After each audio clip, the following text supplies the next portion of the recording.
Hi, my name's Zen. I'm 25 years old, and when I was 15, I lived in a mental hospital for a total of 9 months. So I just want to preface this video by saying that I hope it helps somebody. I was raised by Filipino parents who are also first-generation immigrants, and I was born back home in the Philippines, and I moved here when I was 5 years old. So there was a disconnect between me and my parents when it came to mental health and the importance of discussing your mental health. So I hope that this helps somebody find some type of relief in knowing that somebody else has been through something similar to what you're going through and has come out 10 years later all good. So there should probably be a trigger warning on this. I'm not going to get too deep into it. Everybody struggles differently, everybody copes differently. What being in a mental hospital is like, or a psychiatric unit, some people call it. It's not as scary as people make it seem like. There's people in there who you wouldn't even think twice, like, oh, this person's not mentally well. You wouldn't even be able to tell, like you wouldn't be able to see just by looking at them and how they behave. But of course there are people who I've experienced who were really unwell. So I think the first time I ever experienced something that changed my mental health was when I came to this country, to the UK, when I was a kid. Because I didn't understand the culture, I didn't understand the people, I didn't understand why my parents brought me here to this country where none of the kids speak my language.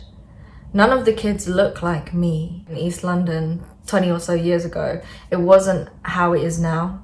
It's so multicultural now. It was racist back then, you know, because there was a lot of bullying going on when I was younger. My parents stopped talking to me in Tagalog as the teachers advised, which I just think is so wrong.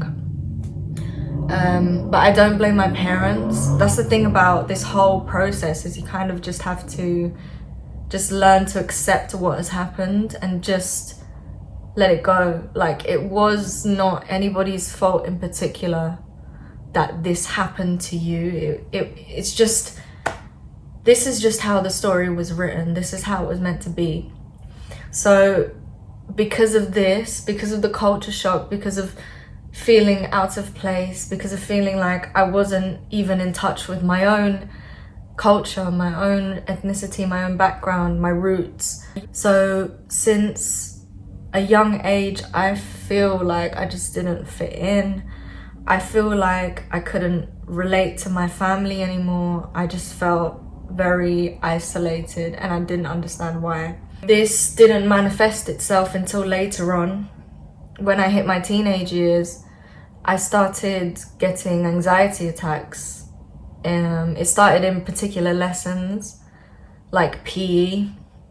I feel like this is because when, you know, before your PE lesson, you have to change into your PE clothes. So we would be in the changing rooms and I just felt self-conscious about undressing. I just didn't like the way I looked. Since a young age, people would always point out how skinny I was. And mind you, I'm not a big person, like I'm just under 5'2", so I'm a petite person. But as a kid, I was very skinny. People would tell me, oh, you probably don't eat, right? Like, you're probably starving yourself on purpose. Oh, you're so skinny. Like, I don't know if it's just the Asian culture.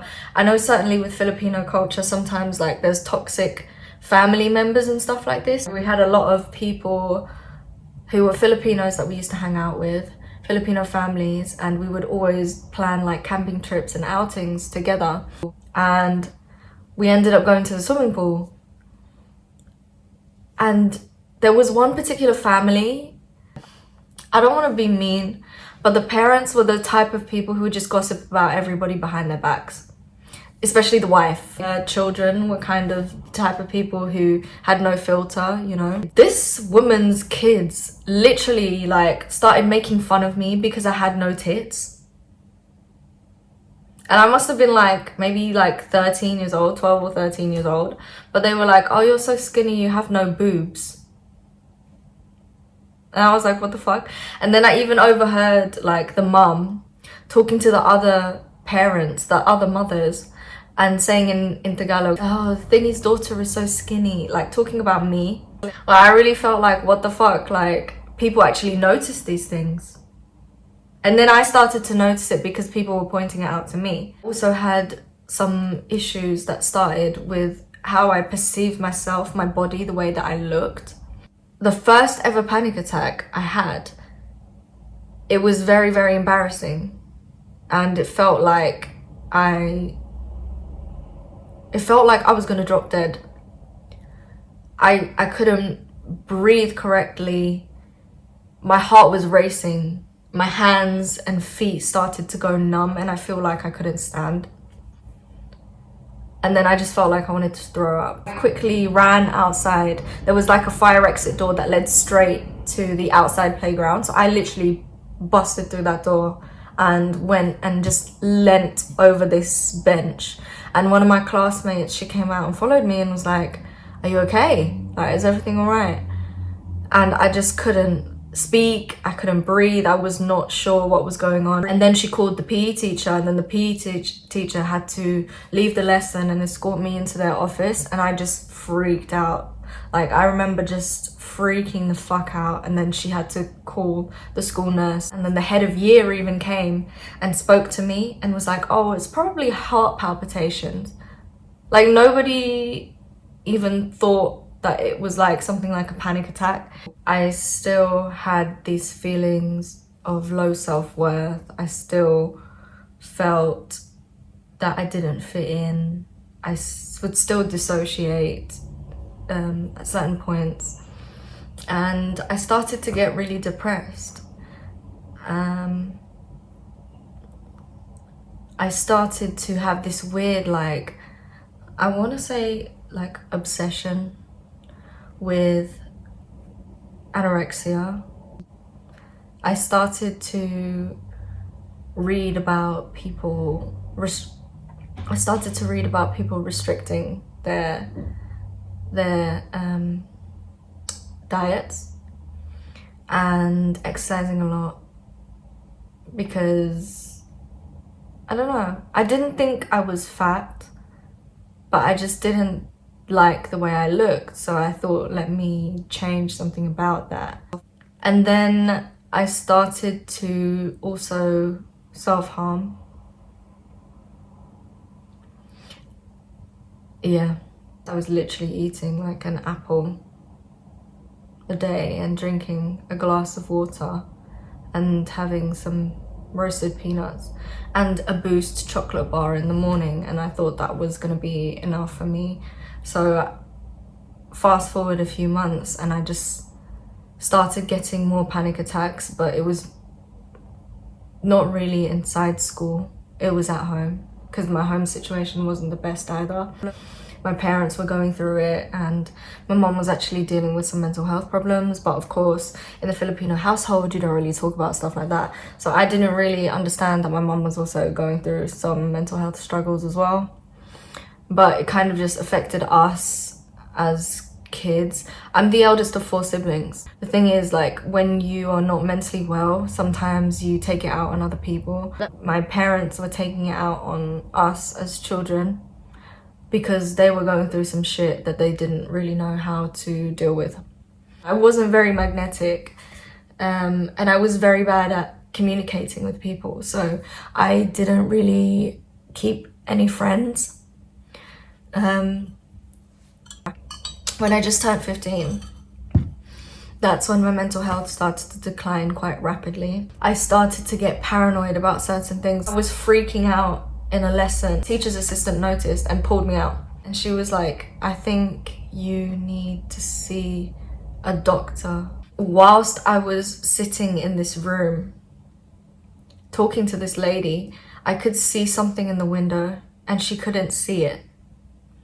Once my dad came, she was just talking about how she's had experiences with anxiety and depression and stuff like that, and sometimes it comes from feeling overworked or burnt out. So she advised my dad that I shouldn't be in school at this point because it was getting that bad. with the anxiety attacks, with the depression, with the suicidal thoughts and tendencies, and then now hallucinations and mild psychosis, you know. I was dissociating as well, so I just couldn't focus, and people started to notice. And that was it. After that, I didn't go back to school. I left that building with my dad, and as soon as we sat down in the car, he started calling CAMS, which is like an NHS mental health service for children. I started going to therapy sessions. In my mindset at that point was just, I didn't want to live anymore. I didn't want to be here. So I was making it seem like I was participating, but it was all performative. I didn't give a shit what they were talking about. During this time, they also started me on medication. So I started taking olanzapine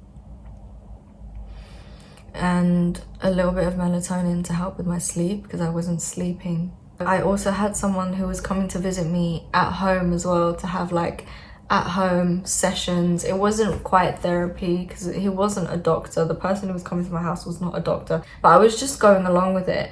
All this time I didn't go to school. I never went back to school. And one day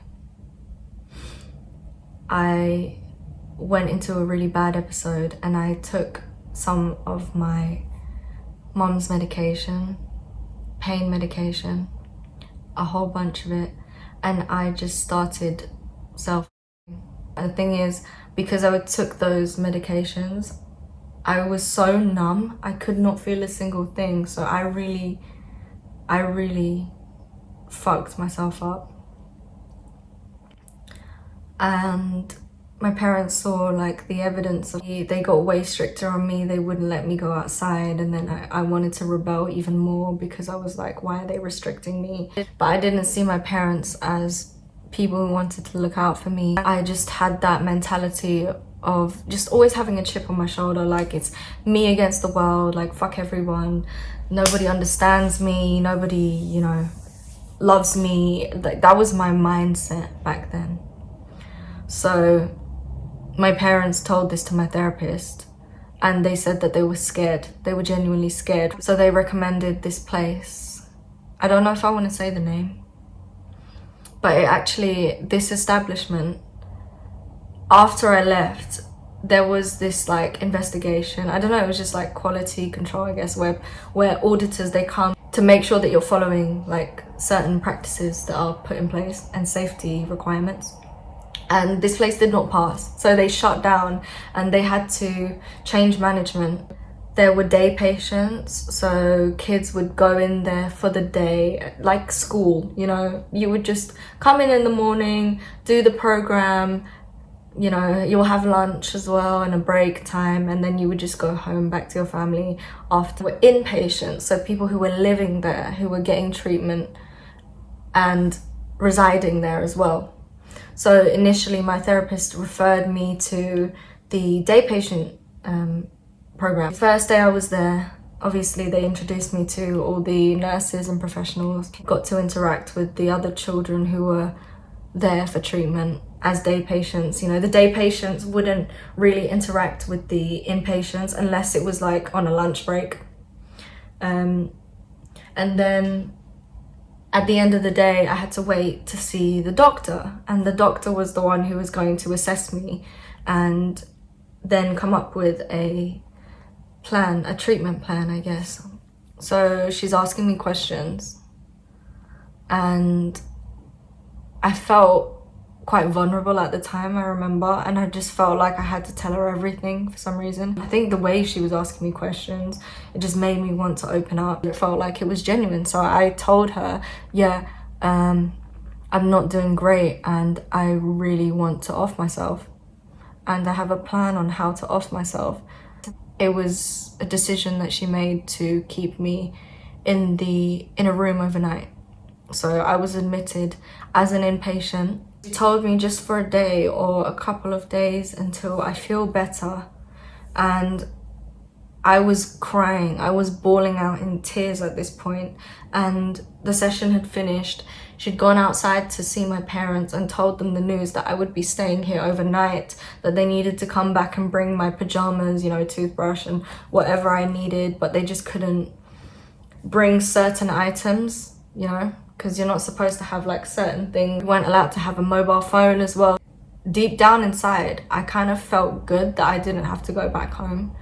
Like, I think my life at home was just so traumatic. Obviously, there's a lot of other things that have happened to me and my siblings inside my family home that I'll probably never speak about.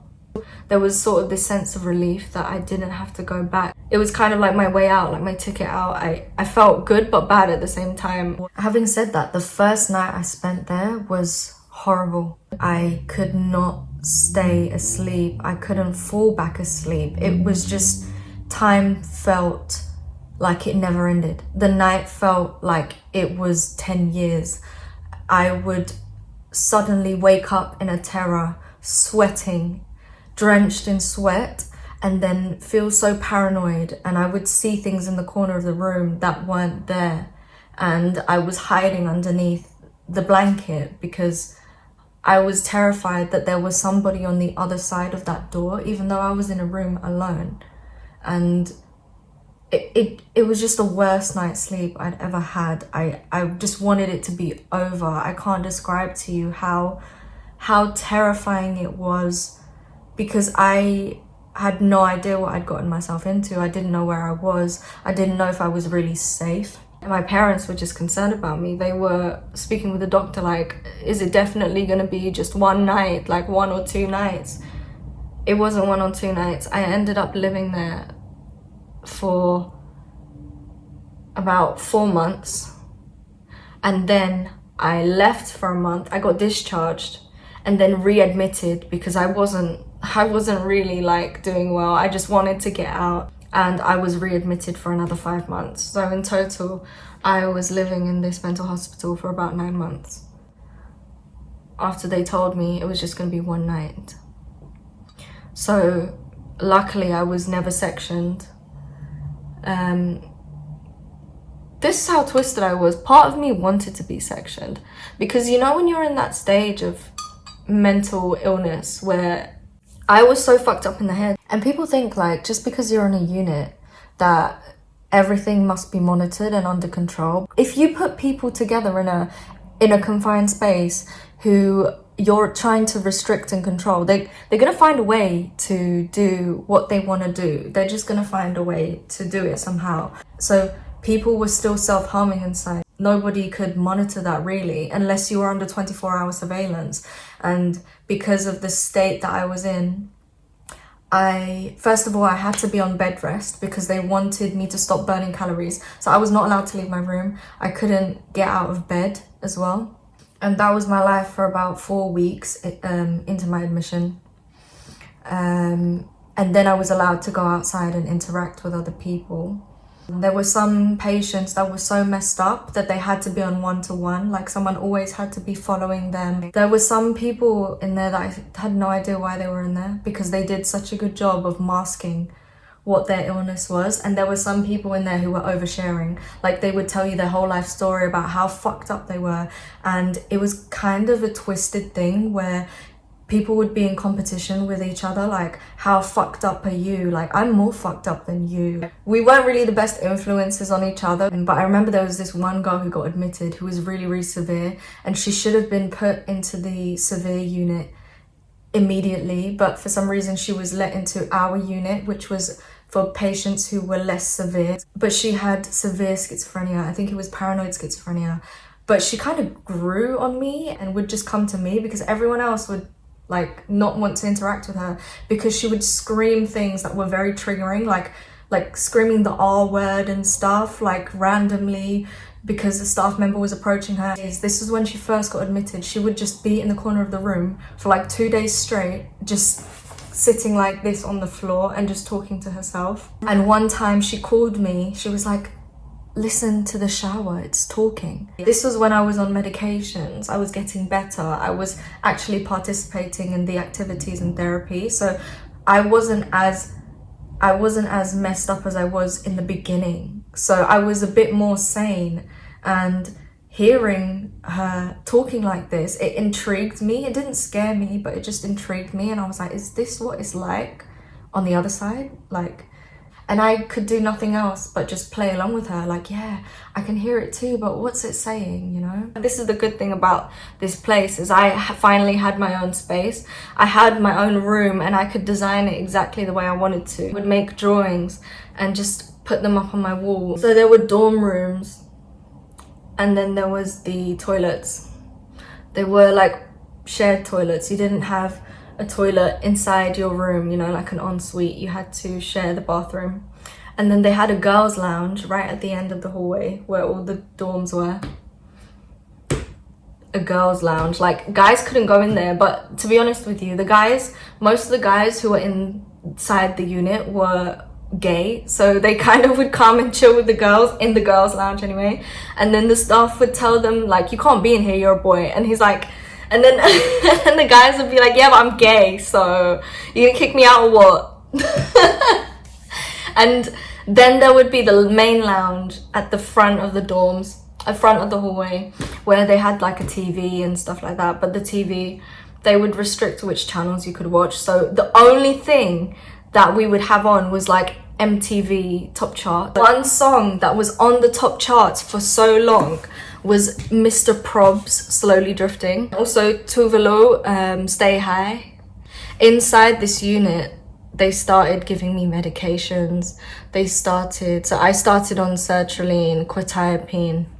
I was still on melatonin, and then I had to take this vitamin because I was also, they were also treating me for my eating disorder, even though it wasn't a specialist eating disorder unit. One day the doctor told me if I don't comply to this, then they will send me to a specialist ED unit, and there it's much stricter, you know. And plus I already started bonding with some of the people inside the unit, so I didn't want that. I didn't want to move somewhere. I wanted to stay where I was, you know.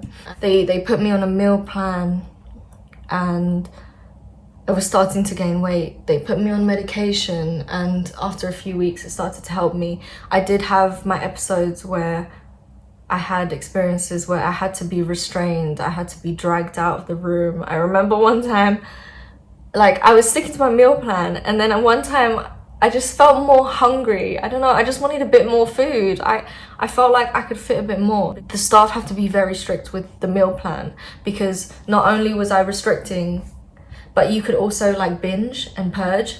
I literally tried to break into the food cupboard, and there were nurses that were literally dragging me, pulling me back, and I was screaming, yelling, just wanted more food. I was feral, and they had to call backup and literally drag me, and I had to, they basically gave me a pill so that I could calm down. One of the nurses catched up with me the following day. Her name was Janet. I really didn't like Janet. Patients there criticized her because she was very upfront and honest.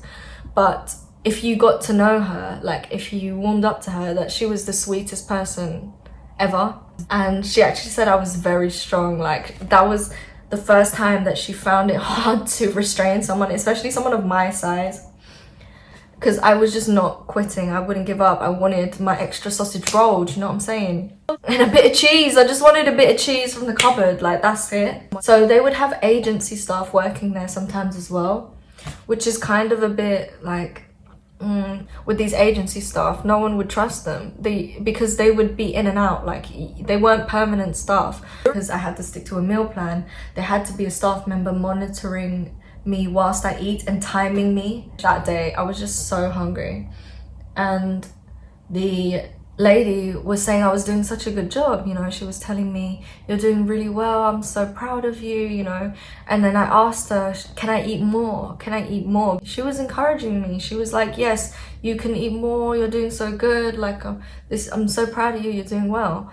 So I took that as a sign to be like, fuck this, I'm gonna eat more then. Like, I'm gonna show you how much I can eat.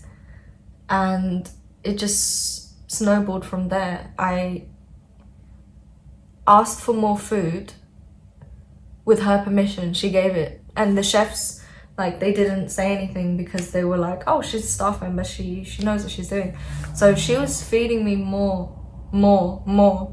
And after that, it just wasn't enough. So during the meal, I managed to run out of the canteen. I wasn't allowed to do that. I had to stay seated until I had finished my meal, or until time ran out. I was allowed 45 minutes to eat the full meal, including like the main, the sides, the drink and the dessert. Straight through to the dorm rooms, into the toilet, and I just forced myself to throw up.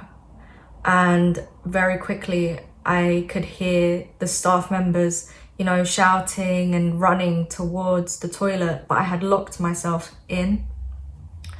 So initially, you know, the agency staff member who was monitoring me during my meal, she was the one who was knocking on the door, asking me to open up. But I was throwing up already, you know, she could probably hear me inside trying to throw up.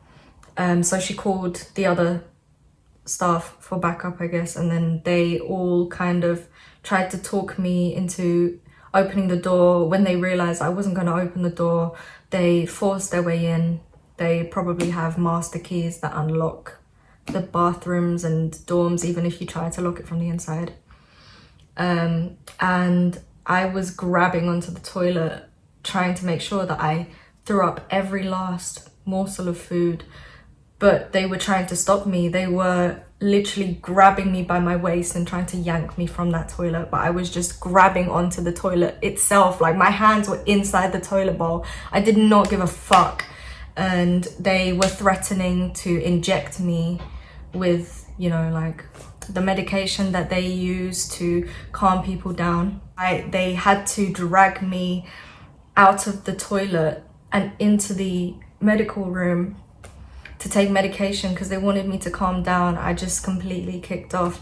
And then from there, it was like back to square one because they realized that they couldn't really trust me. I had a bit of a binge and purge episode. That was just one of the experiences that I had where I had to be restrained. But there were other kids who were like, when they would kick off, they would literally bang their heads on the walls, start screaming, hitting staff members, threatening them, spitting in their faces. And then there was some people who actually had to be like injected in the bum with the medication because they literally weren't calming down. There were times where police had to be called because the staff couldn't physically like restrain this person, so they needed to call the police. But it was like a boarding school with kids who were fucked up like you, and they all had fucked up ideas, and we were just all together causing mischief. I remember one time we made this DIY Ouija board and we weren't really allowed in other patients' rooms, and it was so fucking fake. And then like some people get really scared and freaked out, but I was just like, what the fuck is going on? I was playing along with it, but I didn't really believe it. But it was just fun, you know, it was just all fun and games. I remember people starting fights. I remember people doing pranks. Like, there was this one time when we were having dinner and randomly one of my guy friends who was gay but then later, you know, came out as trans, him and me were like this. We were bad. We had this plan, like, after dinner, let's kick off, let's start a riot. Yeah, so we had this plan. All of the dirty and clean plates that they had on the tray, we were just gonna throw them out the windows at the end of dinner. I was too pussy to go first, so, but he didn't give a fuck. He just literally threw a plate. I threw one on the floor. This motherfucker threw it at the glass. It smashed the whole glass. Like, it smashed the whole glass. He got in such big trouble after that. They were like, oh, we could call the police on you and do you for criminal damage. We're gonna call your parents and make them pay for this. In the end, they didn't do anything. They just sent us to our rooms. Yeah, that was weird. Oh, and also in this place, you were allowed to smoke cigarettes. Like, bear in mind, this is a young person psychiatric unit. The people in here, the youngest person who was ever in there was 11 or 12, I remember, because this kid had a crush on me, which was so weird. Like, so weird. Because I dabbled in smoking, like, at that age, but I just thought it was cool. So they were smoking cigarettes, allowing them to smoke cigarettes in the unit at that age, as long as their parents signed a consent form that said, yes, I consent for my kid to smoke cigarettes. So I begged my parents for them to sign this form, and they literally shouted at me. They were like, what the fuck? Who do you think you are? Like, are you being serious? Are you being serious? But I was so jealous. So they never signed the form. Sometimes the patients there would sneak me out into the quad when it was cigarette time, because they would have like 3 or 4 different cigarette break times. Like, they would just bring out a box of everyone's like cigarettes and rolling equipment and just like, hey guys, and then there was like 15-year-olds rolling themselves a fag like 4 times a day. Everyone there was smoking, like literally everyone except me and one other kid. But they would literally sneak me out into the quad. I would hide in a bush and then they would sneak me like a roll up and I would smoke. But they would, the staff would always catch me, that's the thing. And you know what's so tapped? Like, sometimes after lunch break or dinner break, the staff members would go out into the quad and smoke with the children.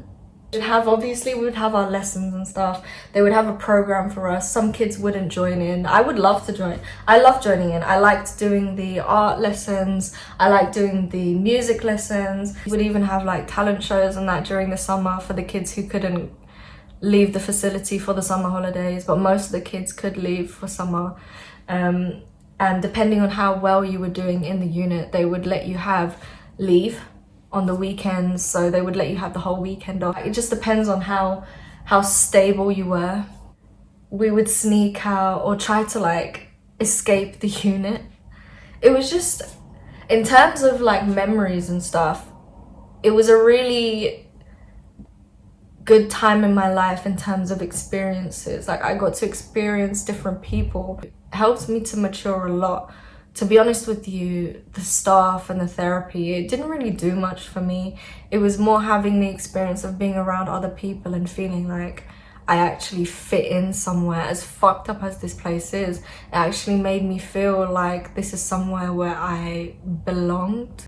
And I made some good friends out of that place. We don't really stay in contact now. There's probably one person that I've stayed in contact with, because the rest of them, you reach a point where you just want more for yourself and you want to grow.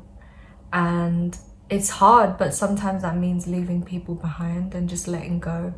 So even though I had a lot of really meaningful experiences with people, because it was a very vulnerable time. It was a time where we were all going through some really tough shit in life and we only had each other, really. So we bonded through that trauma. But it doesn't mean that this person is gonna grow with you, you know? It's just something you shared at that point in your life when you were going through something similar. I spent my 16th birthday in the unit. I remember my parents bought a cake and we all shared it out, and people sang me happy birthday, and some people gave me presents and stuff. But yeah, it was an eventful experience. And at the end, when you get discharged, they throw you like a little leaving party, and at the end you get to write a message on the wall. I don't remember the message that I wrote, but it was something along the lines of, this was eventful. There were some people in there who were so ill, and it just made me think, I don't want to do this forever. I want to get better. And the experience of being the second admission that I had in this psychiatric unit really helped me to want to move on and do better and be better and move forward with my life.